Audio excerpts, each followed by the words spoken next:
The reason why you can't find a good planner is because you don't even know what you like. I've been thinking long and hard about this. I've been going back and forth about why it's difficult for some of us to find a planner system, a planner that just works for us. And I came up with the idea that it's probably a good practice to go through a sort of planner audit every now and again. Now, this audit can take place once a year, maybe when you're choosing your planners for the following year, or it could happen like 2, 3, 4 times a year. It doesn't really matter. But whenever you find the need to kind of assess your planner system and to rate it or grade it in terms of how it's working for your life, I think that means we need to do planner audits.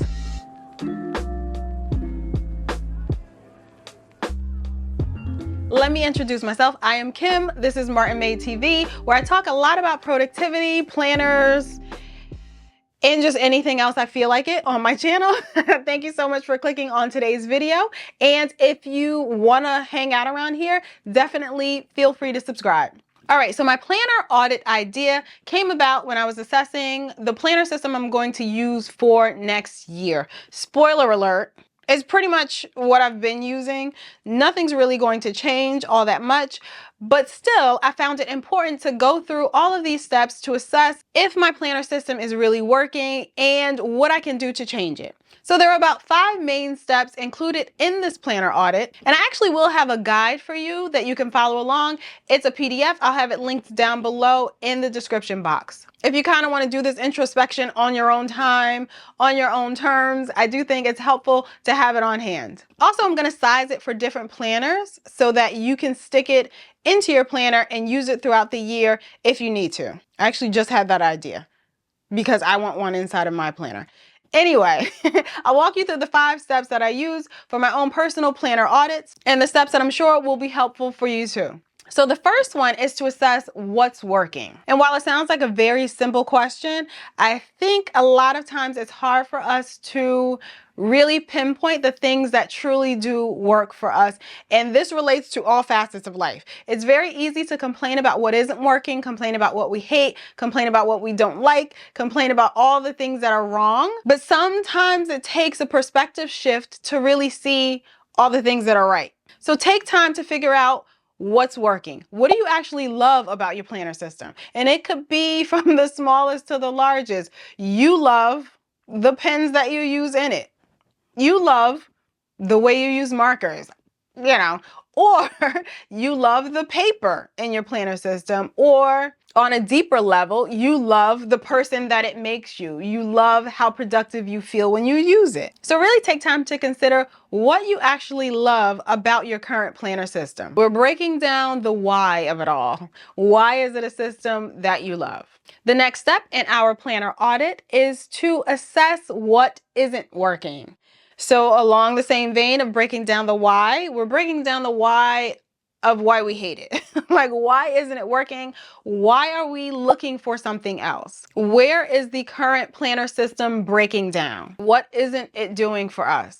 Is it not helping you manage your kids' school schedule? Is it allowing certain meetings and appointments to fall through the cracks? Are you just not inspired by it? Do you just feel like it's boring? What is it that you don't like about your current system, and why isn't it working for you? And the next topic we'll tackle inside the whole planner audit is to think about what would be the best planner ever. Sky's the limit, no boundaries.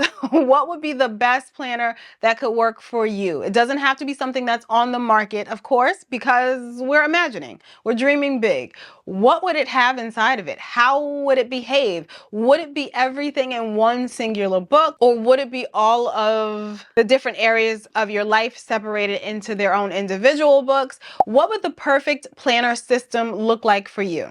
And remember, you're not confined to the boundaries of what's actually on the market. We're not thinking in those terms. We're just thinking, if you could dream it and make it happen, what would it be? And I think the most important piece of information that we take from this third step in the planner audit is really seeing what feelings and emotions this perfect planner evokes. What type of person does this perfect planner make you? I know it's getting a little introspective, all up in our feelings, but I think it's important to assess from that perspective to truly be honest about what you need and what you want.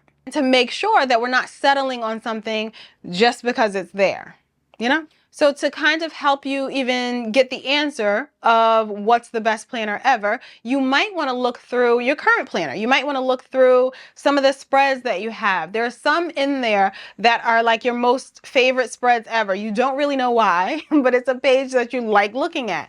Or there's something in the planner that you feel most you when you look at it. Like there are certain areas of my planner and I can be like, oh, yep, that's Kim. You know, that's a vibe.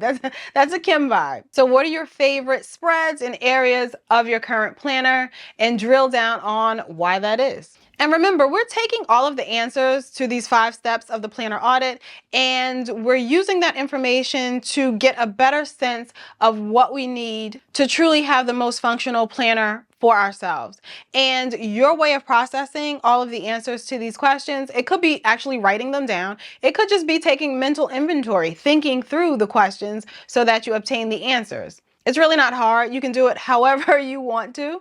If you wanted to write it down, if you're that kind of person, and then maybe 4 or 5 months from now, when you're feeling a little off in your system, you do the planner audit again, and then you reference your past answers to your current answers, see where things have changed. That could be a thing too. All right, so moving into the 4th area of the planner audit is to really assess your planner personality type. I feel like it's a little bit cheesy. I feel like there should be a quiz that goes along with this, like you answer some questions, and if you got mostly A's, you're this planner personality type. You get mostly C's, you're that type. Maybe I'll work on something like that. But assess what your true planner personality is. And in quickly thinking through this for myself, I tried to break it down into the simplest terms and the simplest personalities I could think of as it relates to planners. So we have the creative planners, we have the functional planners, we have the autopilot planners, which I'll explain, and we have like community planners. So those are the 4 that I thought of off the top of my head. And if you have any ideas for other types of planners, feel free to leave it down below in the comments. My idea is that you can, of course, be any one of these planner types, but 9 times out of 10, you're a mixture of some of these. You could be some of all of them. So the creative planner is pretty much self-explanatory. You like your planner to be pretty. You like to use it as a creative outlet. I certainly fall into that category. And then the next type of planner, functional planner, obvious also, at least I think it is. You use your planner to be most functional for you. You just need to know what time you need to be at the dermatologist. Like you don't need it to be pretty. You don't have time to put in stickers. You don't want to devote the time to put in stickers. Even if you have the time, you just don't want to do it. That's just not your vibe, and that's okay. So you would be a functional planner. The next type I'm calling the autopilot or like automated kind of planner. I think autopilot, I like that term best. And what I mean by that is your planner system is very simple, very, very, very simple. You may just have like a monthly layout and you have all of your appointments on there, when you need to be at what location. And it's easy enough for you to check in with this once a week, maybe even less than once a week, and you're good. And I imagine that also with this autopilot type of planner personality, you combine some digital aspects as well. So you have those appointments in your Google Calendar. Allow those to alert you the day before, 2 days before, just so that you're on target and you don't miss any of your appointments or important items in your calendar. So that's what I consider sort of like the autopilot planner. It's a lot more hands-off. So once you set up your monthly, once you add in those appointments, you don't really have to do much. You just kind of wait for your calendar or planner to remind you of what to do, or it's easy enough for you to check in on it once a week and to really remember what's going on for the week. You don't have to write every single thing down. It's very much a hands-off approach to planning. And then the 4th one that I came up with is the community planner. And I think if you are a parent, not even a parent, if you just have a lot of people in your life or others in your life aside from yourself, it could even be your dog, it could be your pets, for sure. You have the, I was gonna say burden, it's not a burden, but you have the task of taking on the appointments for other people in your life. So not only do you have to manage your doctor's appointments, your meetings for work, you also have to manage when the kids need to be at the soccer field, you have to manage when your cat needs to go to the vet, you have to manage all of these other things, and they are often and recurrent enough that it really takes over a large portion of your own personal planner. So you would be considered a community planner. We're just planning for all. We're planning for everyone. Depending on the seasons of your life, of course, you may fall into these 4 planner personalities at different times. If you're an empty nester, you don't have to worry about when the kids need to be at the soccer field, right? So these can shift and change with regard to your job, with regard to your lifestyle, or anything else that's going on in your world at that time. So having a good understanding of your planner personality also allows you to understand the types of planners that will work best for you, the types of planning systems that you need. All right, and the 5th step in this audit is using all of the information that we've gathered from the 4 previous steps to come up with a concrete plan of the type of planner that's best for you. So this is an area where we actually do want to put in some work. We want to get answers to those 4 previous questions, but we also need to take that information and do something with it. Sometimes when we're assessing how things are working in our life, we can pinpoint we can define what is working, but then we don't really do anything with that information. So it's at this point, step number 5, where I think it's important to assess, of the options available in the world, what would work best for you. And here is where we would drill down on, is it rings? Is it a bound planner?